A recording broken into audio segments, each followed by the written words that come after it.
It was one of those cases that, even after nearly 2 decades as a forensic investigator, made me sit back and rethink everything I thought I knew about crime scenes. It was a small apartment on the 5th floor, cozy at first glance. The kind of place you'd expect a quiet life, not a brutal murder. I arrived early, just as the first rays of morning light barely touched the building. The air was still heavy, saturated with that metallic smell of blood that no professional ever really gets used to. Inside, the victim, a man in his late 30s, lay sprawled across the living room floor. No signs of forced entry, no struggle. The door was locked on the inside with 2 bolts, and the only window, a heavy, old wooden frame, was also shut tight, secured by an internal latch. I immediately asked myself, how did the killer leave? I moved methodically through the scene. Every object, every piece of dust had a story to tell. The TV was on, playing a static-filled news channel. The coffee on the table was cold but untouched. Nothing had been stolen. Nothing seemed out of place, except, of course, for the body. I examined the door first. No scratches on the lock, no signs of tampering. Perfect. The windowsill was dusty, the kind of dust that accumulates when no one opens a window for months. The latch was intact, untouched. No broken glass, no force screws. Impossible, I thought, unless we're dealing with someone who can walk through walls. And that's when I noticed something strange. Very subtle. Near the bottom of the window frame, almost hidden, there was a faint, circular imprint, smaller than a coin. Kneeling down, I saw tiny fibers stuck to it, as if something had pressed against the wood. I didn't say a word to the officers, standing by. I wanted to process this calmly.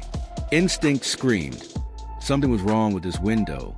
The autopsy later confirmed the man was suffocated. No defensive wounds, suggesting he either trusted his killer or was caught completely off guard. Time of death? Roughly 2 hours before the first neighbor called about strange noises. But no one had entered, or so it seemed. I went back to the window. I stared at it, feeling like I was on the edge of a huge discovery. Then it hit me, the circular mark. It wasn't just random, it was a clue. Carefully, I started examining the wall above the window, and there it was. A ventilation shaft, small, but accessible if you had the right tools. It wasn't visible at first glance because it was painted over and partially hidden by an old curtain rod. But if someone had prepared ahead of time, I sent a team to open it. Behind the wall, the shaft led to the neighboring apartment, a newly rented unit. But when we knocked, no one answered. The landlord gave us access. Inside, it was almost empty. No furniture, no decoration, just a mattress on the floor and a backpack with climbing equipment, gloves, ropes, and a suction cup. The killer hadn't entered through the door or the window. He had entered through the wall. Using the shaft, he had climbed through the adjoining wall, removed a thin panel that disguised a vent, entered, killed the victim, then escaped the same way. Afterward, he pulled a latch on the window, closed using a small rod from the outside before disappearing into the empty apartment next door. Brilliant, cold, calculated. We caught him days later, trying the same method in another building 2 neighborhoods away. He was an ex-construction worker, familiar with structures, vents, and old apartment blueprints. He knew how to slip in, unseen, undetected, and leave the perfect illusion of an impossible crime. That day, staring at the faint circle mark left by the suction cup, I realized, no matter how close a crime scene looks, no matter how impossible the exit appears, there's always a crack, and someone willing to slip through it.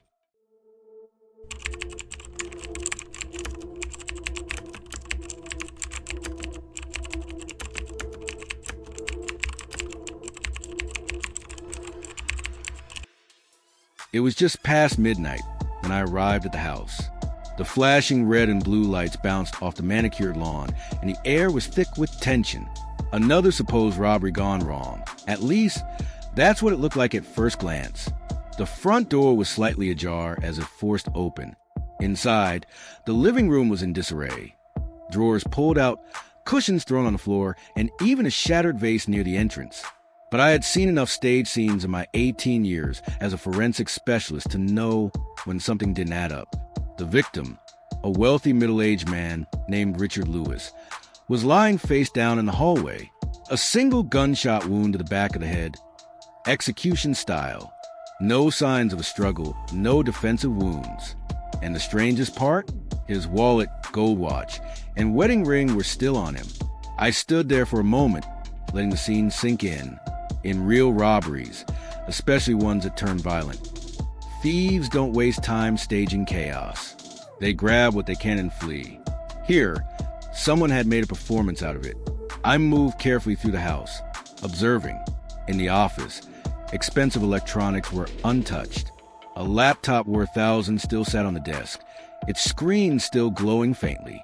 Upstairs in the master bedroom, the jewelry box was flipped over, but nothing of real value was missing. Only costume jewelry and a few worthless trinkets had been taken. That's when it hit me. The killer wasn't after possessions. They wanted us to think it was a burglary. In the kitchen, I noticed something that sealed my suspicion. A broken window, supposedly the point of entry. But the glass shards were mostly outside, not inside. Whoever broke the window had done so from the inside out, not the other way around. Classic amateur mistake. I called over Detective Marlowe, who had been assigned to the case. "Look at this," I said, pointing at the window. "It's staged." Marlowe narrowed his eyes. "So this wasn't a random robbery?" "No," I said firmly. "This was personal. And whoever did it wanted to cover their tracks." We pulled up Richard's phone records and started piecing together his last hours. He had received a call around 7 p.m. from a woman named Claire, his assistant. They had been having an affair, and word had gotten to Richard's wife, Julia. According to neighbors, Julia had moved out 2 weeks prior, but still had a key to the house. We interviewed Claire the next morning. She was visibly shaken, but cooperative. He said he was scared. She said, her hands trembling. He thought Julia might do something crazy. When we brought Julia in for questioning, her composure was unnerving, cold, detached. She claimed she had been at her sister's house all evening, an alibi that initially checked out, until we dug deeper. Traffic cameras had caught her car 2 streets away from Richard's house less than an hour before the time of death. Confronted with the evidence, her story began to crumble. Then we found a clincher. In her garage, hidden behind old boxes, was a pair of gloves and a hammer used to break the window. Forensics later matched her fingerprints on the inside of the window frame. Julia confessed, but her confession wasn't what we expected. She admitted to the murder, but not out of blind rage. "He humiliated me," she said coldly. "Made me look like a fool. I wanted the world to think he was just another victim of random violence."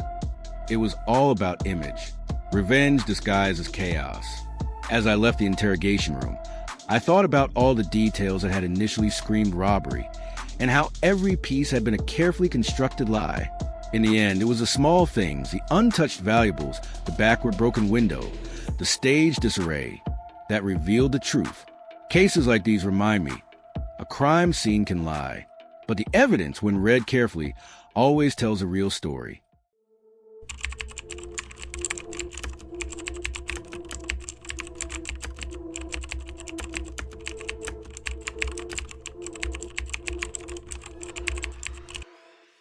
I had seen many suicide cases over my 18 years as a forensic expert, but this one unsettled me from the very beginning.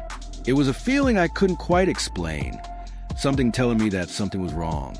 The call came on a stuffy Tuesday afternoon. A young man, 29 years old, found dead in his small downtown apartment.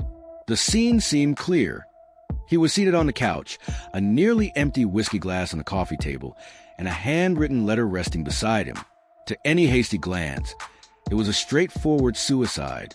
But I learned the hard way that the most obvious scenes are often the most dangerous. As soon as I entered, I began my methodical process.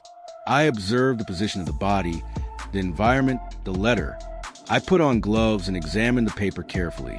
It was written in blue ink with a steady, emotional handwriting. It seemed like a farewell, full of regret and guilt. But something about the texture of that paper caught my attention. It was smoother than a regular notebook page. I decided it needed a deeper analysis. While the civil police officers conducted the preliminary survey, I took the letter to the lab. I ordered fingerprint tests, paper analysis, and, most importantly, print testing. The result came quickly. The letter was a copy, an almost perfect replica, laser printed on special paper that mimicked a notebook page. Only under microscopic analysis could the printing patterns be detected. This changed everything. The first question was, where was the original? If someone had gone to the trouble of forging a suicide note, we were probably dealing with a carefully concealed homicide. I returned to the scene, this time with heightened attention. The apartment showed no signs of forced entry. The lock was intact, and the building's record showed only the young man entering over the past 24 hours. I started talking to neighbors, friends, and family. A pattern began to emerge. He exhibited no recent suicidal behavior. On the contrary, he had plans for an upcoming trip, had just been promoted at work, and frequently spoke about the future. There was more. I discovered he had unknowingly become involved in a legal dispute over an inheritance. The case was ongoing, and he was a primary heir. If he died before the final decision, the money would automatically go to the closest relatives. Now we had a motive. I requested access to internal and external security cameras. At first, nothing seemed unusual, but on closer inspection, I noticed something odd. In a recording 2 days before the death, a woman wearing a cap and mask, almost unrecognizable, was seen entering the building using an access card. The investigation revealed the car belonged to the building's cleaner, who had reported it lost 3 weeks prior. From there, it was like pulling a thread from a tangled knot. We identified the woman, a distant cousin of the victim, one of the beneficiaries if he died. Confronted with the evidence, she confessed. She had planned the crime to make it look like suicide. She printed the note using samples of her cousin's handwriting, taken from old notebooks she secretly accessed. Then, she used a stolen access card to enter unnoticed. She mixed a potent sedative into the whiskey, something that would render the victim unconscious quickly, and staged the entire scene before disappearing. Forensics on the glass confirmed traces of sedative, and the toxicology report sealed the case. The story that seemed simple at first revealed itself to be a cold, meticulous, and nearly perfect crime.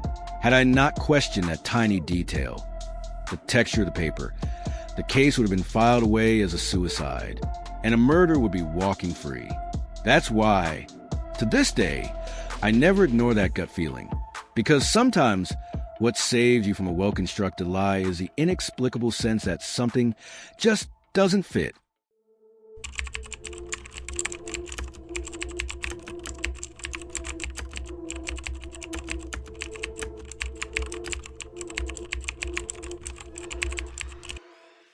I've seen a lot of my years working crime scenes, but that morning, as I stepped onto the muddy lot behind that abandoned warehouse, something immediately struck me as wrong.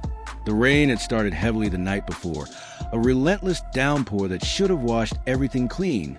But it didn't. It tried to hide something, and almost succeeded. The first thing I noticed was the footprints. Barely visible under the fresh layer of mud, they hinted at someone running. But what really caught my attention was that the mud had only partially filled the prints, meaning they were made before the rain began. I squatted down, taking a closer look. My instinct told me that whoever had been here wasn't just passing through. The depth and pattern of the footprints suggested urgency. Heavy steps, slipping slightly as if the person had been dragging something, maybe a body. We found the victim 50 meters away, slumped against a crumbling brick wall, partially covered by an old tarp that now clung to him like a second skin. His jacket was soaked, but underneath, his shirt was still relatively dry. Another clue: he hadn't died during the rain. He had died before it. While the officers around me muttered theories, I started piecing together the real sequence. I noticed drag marks in the mud, almost invisible, but there if you knew how to look. They led from the footprint trail straight to where the body lay. Whoever did this had moved him after the storm began, trying to make it look like he died during the rain. They wanted the weather to erase their tracks. I called in the forensics team immediately. I told them to collect the water from the victim's clothing separately, Rainwater should have been found everywhere if he had truly died during the storm, but there were dry layers under his arms and back. That was enough for me to know he had been sheltered when he died. Then came the strangest part. When we pulled the tarp off, something shiny fell from his lap, a broken watch. It was frozen at 8:12 p.m., exactly the time meteorological reports confirmed the rain started. That meant the watch had stopped at the moment the body was being dragged out into the open. It wasn't just a killing, it was staged. Someone calculated this scene to mislead us. They had moved him after death, after the rain started, but forgot that a storm leaves more than puddles. It erases and distorts everything, including their own attempts to fake a timeline. The investigation led us to an ex-business partner. Greed, betrayal, the usual motives. He thought a storm would wash away evidence, but it only made his mistakes stand out more clearly. We caught him because of the footprints, the dry shirt, the broken watch, and one last thing he didn't think about: mud under the fingernails of the victim. Fresh mud from when he was dragged, not from when he had been killed. Sometimes nature becomes your best witness. That day, the rain tried to cover the truth, but it only made it louder for those who knew how to listen.